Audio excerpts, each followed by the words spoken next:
حکیم لقمان بھی اس قسم کے ایک تھنکر تھے. بیسیکلی یہ سوڈان کے رہنے والے تھے, حبشی نسل غلام تھے. عرب کے لوگ ان کے اقوال سے واقف تھے. جس طرح ہمیں بچپن میں ہی اشعار آتے ہیں کہ محمد سے وفات ہونے تو ہم تیرے ہیں.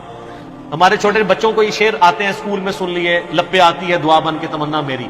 ڈاکٹر اقبال کو وہ جانتے نہیں ہوتے لیکن اشعار سنتے ہیں. اسی طریقے سے عرب کے لوگ حکیم لقمان کی کہاوتیں, حکیم لقمان کے واقعات وہ بچپن سے سنتے تھے. ان کے محاورے ان کو ایک ریسپیکٹیبل پرسنالٹی سمجھتے تھے. بس اس سے زیادہ کچھ نہیں تھا. نبی نہیں تھے وہ, کسی نبی کے صحابی بھی نہیں تھے وہ, کیونکہ قرآن حکیم میں جو سورہ لقمان میں ان کا ذکر آیا تو انہوں نے صرف توحید اور آخرت کا ذکر کیا, کسی نبی کی پیروی کا ذکر نہیں کیا. ورنہ یہ نبی پہ واجب ہوتا ہے کہ جب وہ دین سکھا رہا ہوتا ہے تو وقت کے پیغمبر کی پیروی کا حکم دیتا ہے. وہ ایک عام انسان تھے جو دین فطرت کے اوپر تھے, یعنی انہوں نے نیچر کو آبزرو کیا. یہ فطرت ایک توئم والی ہوتی ہے, وہ فطرت نیچر ایک ہے تا, جہاں پہ کسی پیغمبر کا پیغام نہ پہنچا ہو لیکن فزیکل فینومینا آف نیچر, قانون قدرت کو, التذکیر بھی لا اللہ کو آبزرو کر کے ایک بندہ اللہ تک پہنچے. اس طرح وہ گاڈ تک پہنچ چکے تھے. ان کی سب نصیحتیں پڑھی. پہلی نصیحت ان کی کیا ہے؟ یا بنی لا تشرک باللہ ان الشرک لظلم عظیم.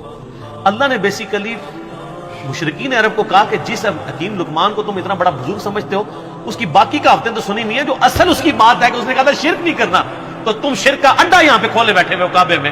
یہ حکیم لقمان کی تمہیں نصیحت نہیں پتا. جس طرح ہم ناسبیوں کہتے ہیں کہ بخاری مسلم میں رفع الیدین کی حدیثیں ہیں تو آل امیہ کے خلاف بھی ہے, تو یہ حدیثیں نہیں ماننی تم نے. الزامی جواب, اینٹی وینم پھکی کے طور پہ.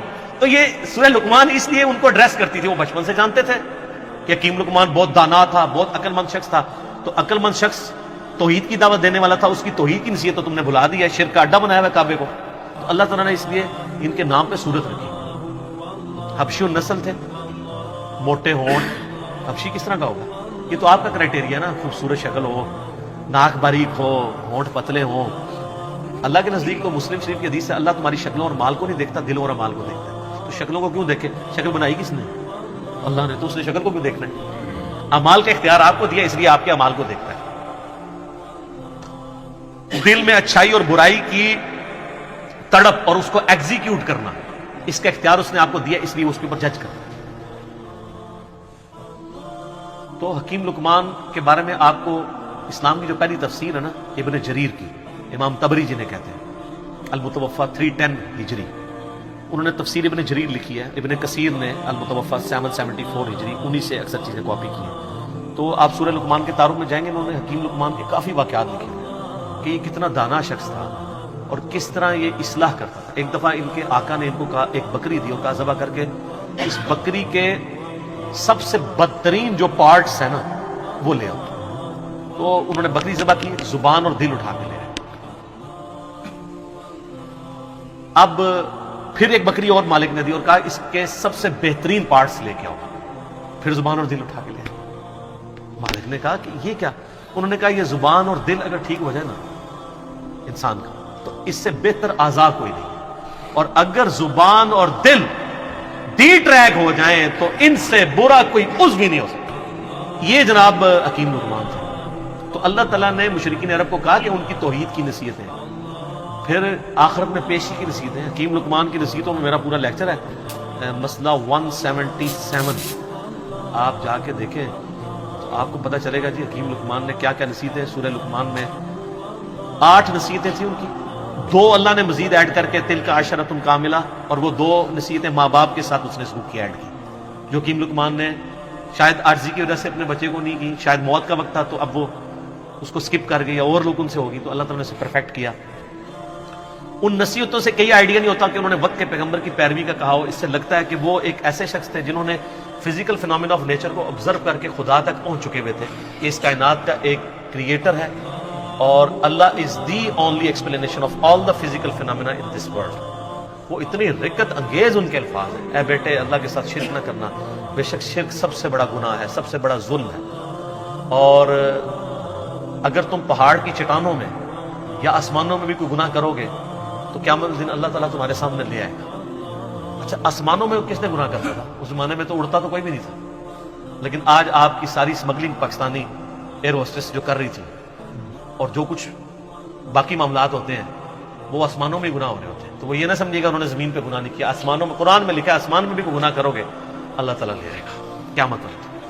وَمَن يَعْمَلْ مِثْقَالَ ذَرَّةٍ خَيْرًا يَرَهُ وَمَن يَعْمَلْ مِثْقَالَ ذَرَّةٍ خَيْرًا يَرَهُ وَمَن يَعْمَلْ مِثْقَالَ ذَرَّةٍ شَرًّا يَرَهُ. ذرہ برابر نیکی بھی کرو گے وہ بھی لے آئی جائے گی, اور ذرہ برابر گناہ کرو گے وہ بھی قیامت والے دن تمہارے سامنے لا کے رکھا جائے گا. ہاں بھی جواب دو. تو یہ حکیم لقمان نہ تو کوئی پیغمبر تھے, نہ کسی پیغمبر کے فالوور تھے, نہ کوئی صحابی تھے کسی پیغمبر کے, نہ کوئی تابعی تھے. ایک سلیم الفطرت انسان تھے جو خدا تک پہنچ چکے ہوئے تھے. اور ایسا شخص اہل فطرت کہلاتا ہے. یعنی فطرت ایسا شخص جس تک یہ تا کے ساتھ ہوتا ہے, جس تک وقت کے پیغمبر کی دعوت یا کسی پیغمبر کی دعوت نہ پہنچی ہو, ایسے شخص کے لیے صرف ایک اللہ کو ماننا اور آخرت کا یقین کر لینا کافی ہے. چاہے نبی کی دعوت نہ بھی پہنچی ہو, اس کے لیے بس یہ اتنا اجمالی عقیدہ رکھنا کافی ہے. البتہ جب وقت کا پیغمبر آ جائے پھر اس کو ڈینائی کرے گا تو وہ کافر ہوگا. لیکن ایسے لوگ عموماً ڈینائی نہیں کرتے.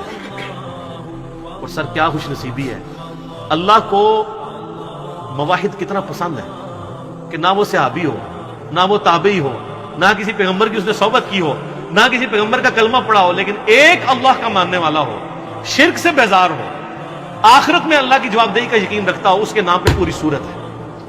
اور اللہ تعالیٰ اس کے اقوال کو توحید کی دعوت کے لیے رول ماڈل کے طور پہ مشرکین عرب کے سامنے رکھا. آپ ذرا دیکھیں کہ حضرت لقمان, سر اس سے یہ پتہ چلا, لوگ کہتے ہیں نہیں ساری دنیا برباد ہوگی, اور دنیا تو برباد ہونی ہے, غریباں دی اور ہونی ہے. آخرت آپ اپنی دنیا میں بڑے سے بڑے امیر آدمی سے بھی اچھی کر سکتے ہیں, وہ آپ کے اپنے اختیار میں. لقمان نے کر کے بتائیے نا. نہ نبی ہے نہ کوئی صحابی ہے. اگر نبی ہوتے تو کہتے میری پیروی کرنا, نبی تو کہہ کے جاتا ہے. نبی علیہ السلام نے ہمیشہ اپنی پیروی کا حکم نہیں دیا. تو اگر آپ نبی بھی نہیں, صحابی بھی نہیں, تابعی بھی نہیں, ایک عام اہل فطرت میں صرف اللہ کو ماننے والے ہیں, تو اللہ کو اتنے پیارے ہیں کہ آپ کے نام پہ صورت آ جائے. اور بس یہی کرنا ہوتا ہے سر. یہ نہیں ہوتا کہ 50 جتنے بندے تھے ان کو ہسٹری میں نقل کیا جاتا ہے. ایک رول ماڈل